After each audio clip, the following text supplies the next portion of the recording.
But it always seems like in healthcare, there's something going on in the business. You're either trying to find a clinician, maybe a clinician leaves for another opportunity, or you're trying to pull somebody from PRN into full-time or something like that. There's coverage issues, there's billing and revenue cycle management issues, there's software issues from the EMR and requests for records and all of that.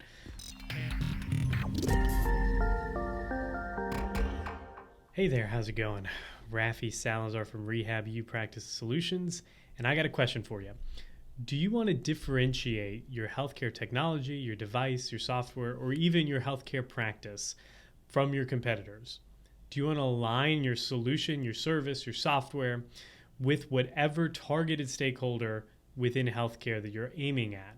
You know, we've got patients, providers, payers, and policymakers, and depending on who you're talking to, that really changes what your message should sound like, right? Because providers are looking for something different out of a software solution or service than patients, and same thing for payers, right? If you want to leverage industry insight and expertise to identify your most valuable healthcare stakeholder, maybe you've got a service or a software or a solution that could really be used across the healthcare space, but you want to know which one is going to be the most valuable to you and in your business, then I would encourage you to check out the Healthcare Positioning Alignment Workshop. In that workshop, it's a 90-minute workshop, we basically help you answer the question, value to whom, so that you can develop an effective value proposition. Obviously, different stakeholder perspectives will determine what they consider valuable and the outcomes they seek or desire from healthcare services, software solutions, you name it. By narrowing down that value to whom, you'll have a clear idea of how your technology, your device, your software, or your service is positioned to solve those most valuable problems faced by your targeted healthcare audience. For more about that, head on over to positioning.rehabupracticesolutions.com. That's positioning.rehabupracticesolutions.com. Okay, this week I am doing another solo episode, and I'm really going to take some time to step away from healthcare specific issues, if you would. And this is more of like a business ownership, entrepreneurship type episode or type podcast. I did we've received a couple emails from folks, especially after the interview I did with Paul Singh from Strata PT about kind of some of the things we've done at the clinic that I own and operate, at the consulting business, at the podcast. Some of the things we've done to build a more resilient business, and had a few questions get shot around, like what are the mechanics of that? And I did do an episode on that. I'll link to it in the show notes. I want to say, let me look here. I think it's episode 122, and I'll link to that in the show notes. 122 was the five tips that I had to build a resilient healthcare business. And that was the mechanics, the operations, like how does the business need to run, or what things need to be in place, strategies or operations or systems need to be in place to make the business more resilient in the case of an economic downturn. Or, this was all based off of kind of coming through the Change Healthcare cyber attack and claims being shut down and clearinghouses not processing claims, and what that did to the cash flow of practices. So that's kind of how that episode was geared. It was really geared towards, this is how you build a business that's resilient. But we had a couple emails come in. A couple folks had reached out asking, like, what about the business owner? Like, what do you do as a business owner, as an entrepreneur, maybe as a founder or something like that, and you're in the middle of building a business, and you're in that kind of the long slog. It can be a lonely road at times. What do you do to kind of ensure that, obviously you can't ensure success, right? There's going to be things that happen that are outside of your control, whether they be an economic downturn or a recession, or funding not coming through, whatever it tends to be. Like there are things that are out of our control. You lose a key employee that could really sink a business. But the questions are more around like the mindset of a business owner in the healthcare space. What do we need to do to make sure that it's a survivable thing? Because a lot of times it can feel like it's always, and this is probably the same in any industry. I only have experience in healthcare, so I'm going to talk about it from the healthcare side of things. But it always seems like there's something, right? I remember the first couple months that I owned the practice that I own, Proactive, and we had an issue with a payer. They just stopped paying. I can't remember. It was a big one, Blue Cross Blue Shield or Aetna or one of those. They just stopped paying for some reason. They had put us as out-of-network providers, so everything was going to the patient responsibility. It was a big deal, and I remember losing a lot of sleep over that for 3 weeks, 4 weeks while we went through all the process of getting it done. And we didn't even get money for that for another month and a half after that. So it was just a very stressful time. And then we got done with that and we thought, okay, we're great. And then we had another issue, a claim issue or coding issue from our billing software. Well, that was another 2 or 3 months of, working and kind of figuring this out. And part of it was, my lack of experience on the RCM and the billing side of things. And managing that, and how do we put systems in place to make sure that that kind of stuff gets caught earlier than it was, and all of that. And those were all learning experiences.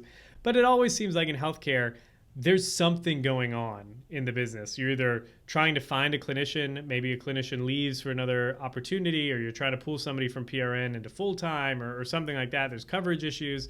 There's billing and revenue cycle management issues. There's software issues from the EMR and requests for records and all of that. And probably the first year of owning the practice, it really seemed like, you can ask my wife, I'm sure I was probably not the most pleasant person to live with, because it seemed like there was always this, not the sky was always falling, but I was always under a lot of stress. There was always an issue going on at the practice, and it just took a lot of emotional toll on me. So I can relate to some of these questions that got sent in. And I made a post about this on LinkedIn. I figured I'll just follow it up with like a video podcast thing. So how do we get through that? How do we arrange our life, if you would, or our work life or our business in a way that allows for the ability to tolerate all of those stressors that come from either running a startup or starting a healthcare business or running and managing a practice or something like that?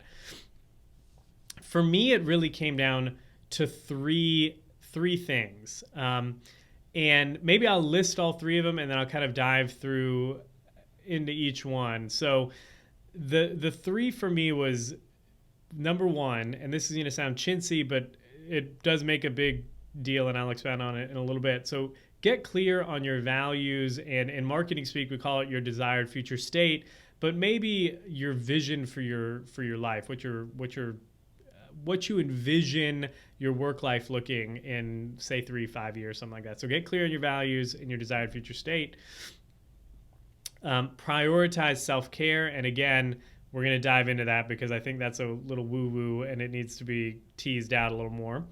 And then number 3 was build a support system, ideally of people who are in the same boat as you.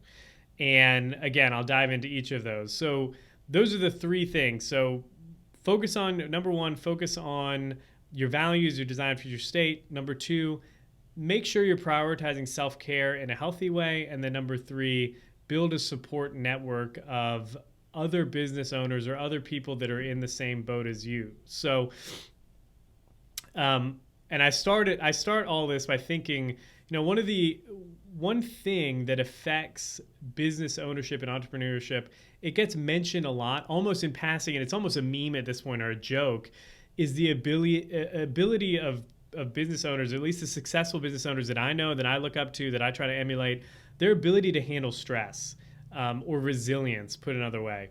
But we've all heard that it's almost a joke or something like that. Like, unless you've been up in the middle of the night putting your payroll on an American Express and wondering where the money's coming from, like, you don't know stress. And I do get that at some level. I mean, there were times where I woke up over the last, I think we're at 7 years now of being self-employed. Like, there have been times where I've woken up on a Monday and I knew I needed to make 12 grand by Friday, right? Right? Like, that has happened and that is a reality. But I don't necessarily know if those situations in and of themselves build resilience, and I'll explain that a little bit more. But it is something that is not something that is regularly or routinely experienced by most people in their day-to-day life and career. Most people who are employed at an organization, even if it's a high stress organization, the buck doesn't stop with them and their family still gets paid. They're still going to receive a paycheck at the end of the week or at the end of the pay period or whatever. For people that are business owners, that are entrepreneurs, that are out there kind of creating, I think David C. Baker mentions it in his book, they jump off a diving board and they create water on the way down. Like that interim jump, the fall that is happening before the water gets created on the way down can be very stressful. And not your average run-of-the-mill person that you bump into on the street is going to be able to empathize with that simply because they haven't lived it. So there is that. I do appreciate that at some point, and we'll talk about that, especially in point number 3. But I think this factor of stress or resilience gets discounted a lot when we're talking about like, okay, what is required to not just succeed in business, but really to live a healthy life, if you would, or fulfilling life in the midst of the chaos that is business ownership. I think the reality is, in order to succeed in business ownership, and not like have your business succeed, but like you personally thrive, have a good, healthy life in the business ownership role, you need to be able to handle a level of stress that is largely unknown and not experienced by many colleagues that you work with, maybe fellow alumni from your programs at whatever university you went to, or peers in your industry. That being said, however, I don't think, like I mentioned earlier, I don't think it's one of those things that happens to you. Like, you don't become resilient because you go through a lot of these stressors. I think the stressor of whether it be trying to make payroll or trying to make your numbers or gain profitability, whatever it is, work through an issue at your business, those stressors applied to two different people can result in two different outcomes, right? Somebody that folds and goes away and says, I can't do it anymore, and somebody that pushes through or comes out stronger on the other side. So I don't think you have to be built differently. I don't think you have to be superhuman. I don't think that it's some innate, immutable characteristic of people that survive in business ownership that separates what allows people to kind of thrive and be comfortable and less stressed in a situation that might be very, very stressful looking from the outside in. You know, it was funny. I was talking to, at this point, at the clinic, I'm not really in the clinic all that much treating, but I do, high level, the CEO type role stuff is what I try to focus a lot of my time on. And we had somebody leave kind of last minute with very little communication. And my front office manager and I were talking, and she was like, you never get stressed about this kind of stuff. And because we had talked about it, and I said, you know what, like, this stuff happens. We'll find somebody to fill the spot. Things will go on. It'll always work out, is what I said. It always works out. And she said, you know what, like, this is very stressful. I don't know how you're so calm in all this. And I think part of that is, well, one, I've been through it a lot, and I've seen that it has always worked out, or I'm just eternally optimistic. The other piece, and I think the bigger piece, is really that I have these 3 things in order for myself, and I prioritize them. And I'm going to talk about how each of those factors, each of those pieces, those things that I've put in place in my life have made it so that even though it is very stressful, I can still like have a smile on my face at the end of the day, and I can go home and talk with my kids and play with my kids, and not have to be sweating in the middle of the night wondering about stuff. Obviously, there are things that cause me to lose sleep here and there, but the ability to kind of live without this elevated cortisol level that's kind of constantly increasing our heart rate and causing fight or flight and making you emotionally weak and all of that, I've largely been able to kind of not eliminate it, but manage it much more effectively than I was early on in my career. And I think it's because I got clear on the values of my desired future state. I do prioritize self-care, and I've got a support network that I can lean on when times get tough. So let's dive into the first one. Getting clear on values or desired future state. So why did you get into business in the first place? Was it you wanted more time freedom? Was it more financial upside? Was it that you just didn't want to be an employee anymore? You didn't want to have a boss tell you what to do? What do you hope to get out of it in the end? Are you looking for a big exit to gain multi-millions of dollars and go sit on a beach somewhere, or you're looking at building a legacy that you're handing off to a kid, or building an organization that outlasts you? Like, all of those questions, answering those questions really helps you put the stress that you might be currently feeling when you have those answers to those questions into the context of your greater vision for your life or your desired future state.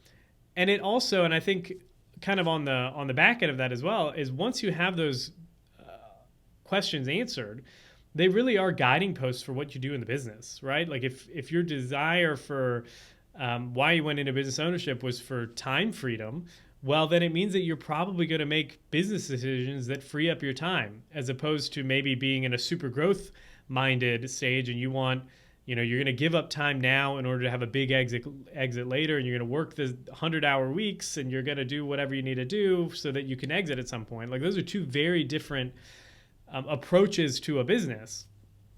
And understanding what you want, what your vision is, helps you make those business decisions. Am I going to take on this project even though I know it's going to triple my work?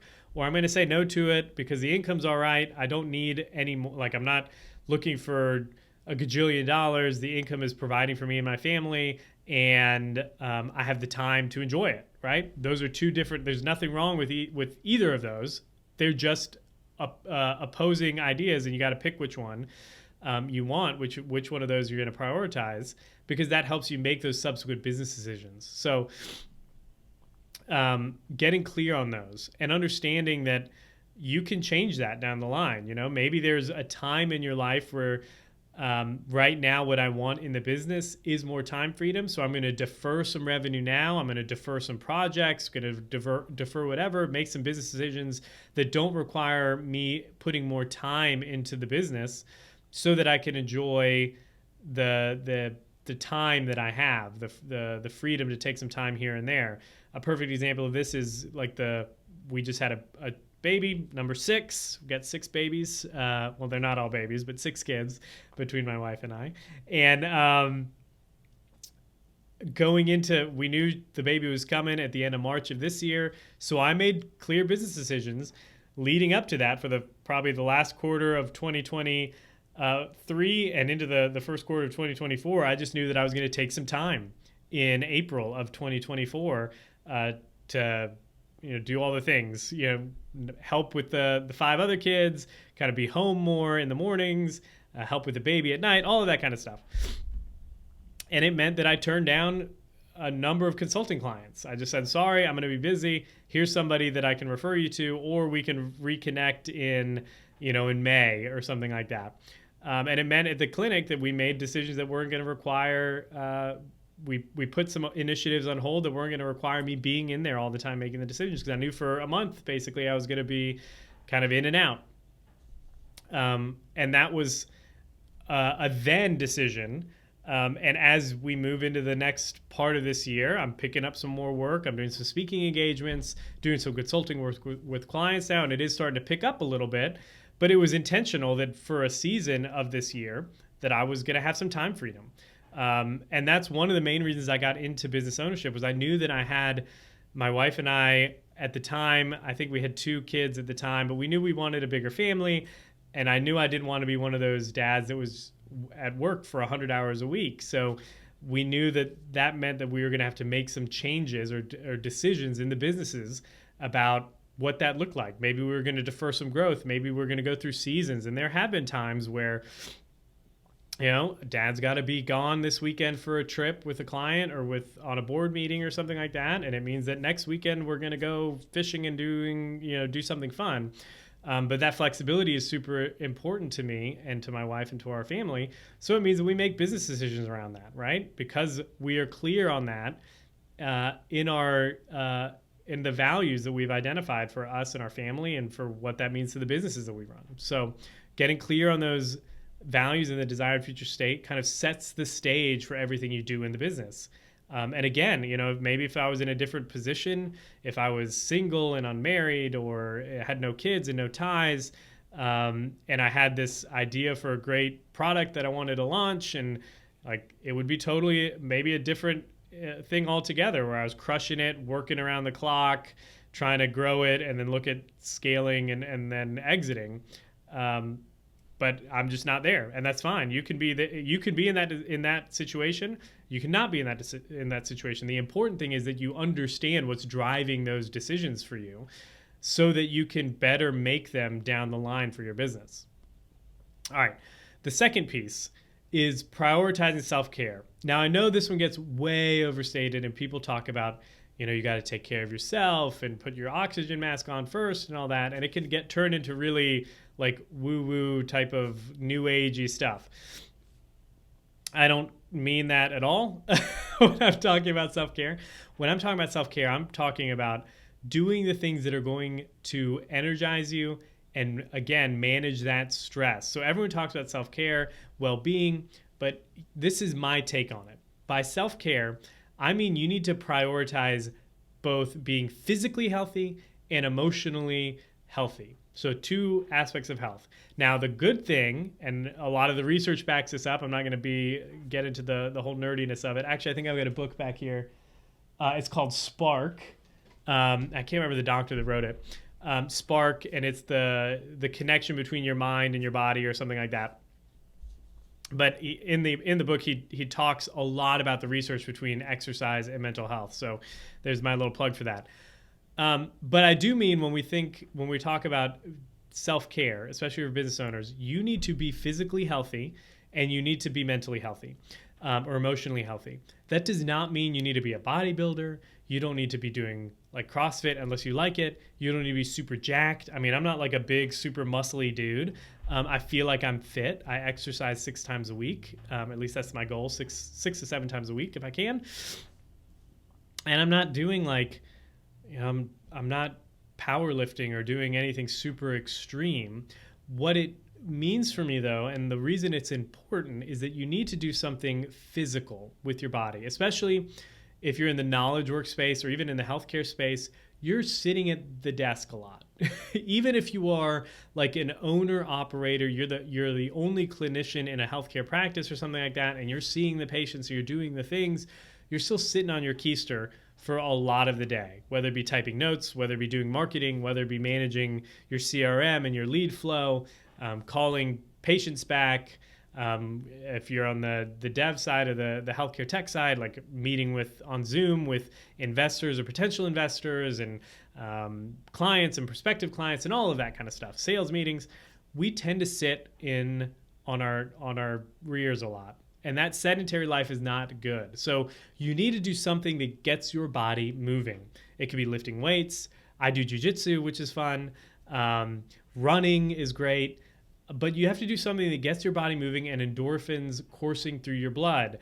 Not only will it help you feel better physically, because the reality is, I've been there too, where it's like, oh man, it's been a stressful, kind of difficult day or whatever. And then you kind of lean over and you're like, oh, and I got this stuff that's hanging over my belt and squishing me. My pants are feeling tight and I just feel sluggish and blah. Like, that's no good for anybody, even if you're not stressed at all. And then you pile on top of that the level of stress that comes with starting a business or running a business, and it can be a lot. It can be a whole lot. So if you are physically healthy, and again, you don't need to be like 6-pack ripped bodybuilder, Mr. America. You just need to be functionally healthy. You need to be able to get down on the ground, get back up. I'm a big fan of that sit to rise test. Do that. Maybe I'll link to that in the show notes as well. But you need to be functioning healthy. You need to be able to bend down. You need to be squat. You need to be able to lift. You need to get down. For me personally, like get down on the floor with my kids and get back up and not feel like an old man with a bad back. All of that physical health, the work that you put into becoming a physically healthy person, will help you emotionally as well. And then on top of that, there's the whole emotional side of things, or the mental health side of stress, right? So again, physical activity, lifting heavy things, running, all helps improve your mood. The research is pretty clear on that running helps boost your mood. I think at the clinic that I run, Proactive, one of the therapists wrote an article, and I want to say the title of the article was something along the lines of like running versus antidepressants. And she looked at like 3 or 4 different studies that pitted mood disorders with pharmacological, pharmaceutical intervention versus exercise and running. And the research showed that it's comparable and sometimes better to be physically active versus taking some of these medications. Now, obviously, if you've got a condition and you've talked about it with your doctor and you're like, don't stop taking your medication. Follow what your physician says. But it does point to the fact that our physical activity does really impact our mood and our health. So our mental health. So when I say prioritize mental health or prioritize self-care, I mean prioritize being healthy, like doing the things that you need to do to be a healthy person. Because when you are healthy, you are happy, you're less vulnerable to stressors, it makes you more resilient. And that can be a very big boost for yourself and for your family, your partner, your spouse, whatever, as you're going through a difficult time in the business. So number 2, prioritize self-care. And then this almost falls under self-care, but it kind of goes beyond that for me. So number 3 is build a support system, and ideally of business owners. They don't need to be in your industry. They don't need to be direct competitors. And sometimes I know that people don't want to meet with their competitors about stuff. But it is important to have people that have been in your shoes and who are in your shoes, ideally somebody who's in your state, has been through your state, and has come out the other side. So for me personally, I have a group of business owners that I try to do lunch with a couple times a month, usually whenever we can make it work on a Friday. I stop work at like 11:30-ish, give or take, on Fridays. So I try to connect with these guys and see if we can't get a lunch on the books at least a couple times a month. We're in different industries. You know, one of them is in healthcare. The other one owns a tire and body shop. The other one owns a landscaping company. So we're not, we're not direct competitors. We're not even dealing with the same employee base a lot of times, but we all have the same or similar stressors, right? We're trying to hire or recruit or manage and fire employees.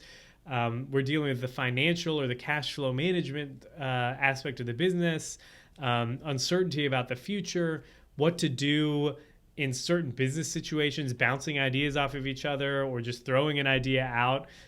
So I was walking out of the last time we went to lunch, and one of the guys that was there said, this has been really good, and I really mean that. I'm not joking. And a lot of it is just because I want to be able to say something that I've been thinking for a while, this idea that I've been kicking around, and hear that I'm not crazy. And I kind of listened to that and logged it away in the memory banks, and I kind of chewed on it for a couple of days, and it does make a lot of sense. As business owners, sometimes we are thinking things that our partners or spouses, our friends even, our parents, our family members, just it sounds too far-fetched to them, right? Whether it be investing $10,000 in this piece of equipment, or opening up a new line of business, or taking this risk, or doing something, or maybe diversifying your portfolio and buying a rental house or something like that. Like sometimes when you just, depending on who you're talking to, they're like, why would you do that? That seems like more stress or more risk or whatever. Or are you crazy for thinking that? So it helps to bounce that idea off of somebody who's kind of in your same shoes and is in the business trenches with you, and say, does this sound like, am I crazy for thinking like in this state, like this is what's going on in the business? I'm thinking about buying this rental property, or I'm thinking about, growing this side of the business here, or, totally letting go of XYZ. And it helps to have somebody say, oh no, you're not crazy. Like I would think this is what happens, or that what happens. And, I'm one of those people, like my wife makes fun of me all the time. I'm a total blue skyer. So if somebody comes up to me with an idea and says, I'm thinking about doing XYZ, I'm going to be the person that's like, oh yeah, and this is probably some of the things you could do to kind of, make this happen or make that happen, or diversify your income here, yada, yada, yada. And let me put this on silent because it's about to go off here. And it is one of those things that's like, when I have those conversations with people, like, those are the kind of conversations sometimes that kind of energize me a little bit. I love talking with people about, we're going to try this here, we're going to do this there. And for some people, especially if you're in a situation where you don't have a lot of people in your life that are in that business ownership role and you're kind of going through this kind of in your own head a lot, sometimes it helps to just kind of spit those ideas out, and just kind of see the people nodding across the table or around the room or whatever, and realize that you're not crazy. Like, oh, that's a logical step. And it just helps to have somebody bounce things off of who not only understands what you're going through, but has actually gone through it in a lot of times, either through the same or a similar thing. Because the reality is, again, even the most well-meaning peers and colleagues, even if they're in your industry, likely can't understand the situations or the stress if they're not in that business ownership position or that boat with you. So it is one of those things that hopefully, I do have a couple folks that are in the same line of business with me, either on the consulting side or on the practice ownership side, that I can, they're across the country and we're not like direct competitors or anything like that. And, they're more open to talking about like, hey, this is what I've got going on. What have you done? Or, I'm thinking about doing this. Have you found that to work in your, with your business or something like that? And that can be invaluable as well. But it also helps to have somebody that's, they're business owners. They're doing it with you. They might not be in the same industry. They might not be in the same space as you, but there's like I remember one of the doctors that I was talking to who runs a direct primary care practice. He's actually a former guest on the show. I think it was like episode 2 or 3 on direct primary care. And he said, we were at a dinner several months ago. And he said, you know what? It doesn't really matter who they are. Or who they are, or what they do. As soon as I find out that someone owns their own business, I immediately feel some kind of kindred spirit with them, simply because they've taken the risk to do it. And he respects those people a lot. He's more willing to give them advice or to give them more time, simply because he knows that took a lot of guts to do. You stuck your neck out on the line. And that's not something that everybody feels. So I do think that there's something to be said about that the people that you put around yourself, this like business owner support group, if you would, they don't need to be in your industry or in your exact line of business to understand what you're going through and to be able to provide support in a way that not everybody else can. So there's that. And I like to round all this out by saying, like, resilience isn't something, it's not an innate quality that you're born with. I mean, some people can naturally handle more stress than others. I've got some siblings. I'm one of 5 as well. I've got a sibling that's like super chill. Stuff happens and they're not a big deal at all. And they've always been like that. And then I've got another sibling that, not a very big stressor comes up and it's a very big deal for them. And that's partly maybe just the way they're genetically predisposed or whatever. Is like some people's fight or flight response threshold is much lower than other people. So there is some of that. I don't want to discount that. But resilience as a whole is not something that is unattainable.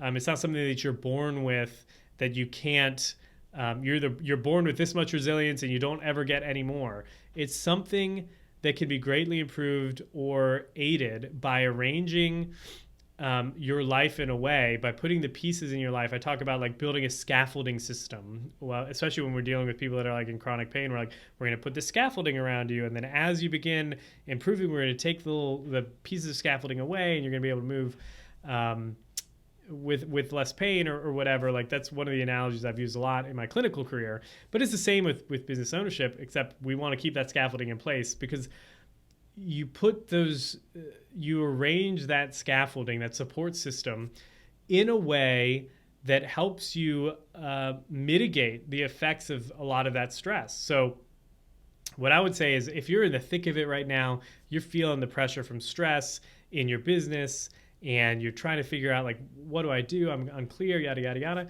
Take some time, maybe over the next few days, the next week or so, and try to knock out a couple, if not all 3 of the things on this list. Try to sit down. I would always tell people, start with number 1. Like sit down and answer those tough questions about why you got into business ownership, what you hope to experience out of it, what your end goal is, your desired future state, and then take a critical look at your business and say, have I built this business or is this business going in a way that's helping me achieve those? Because if not, then you got to make some business decisions.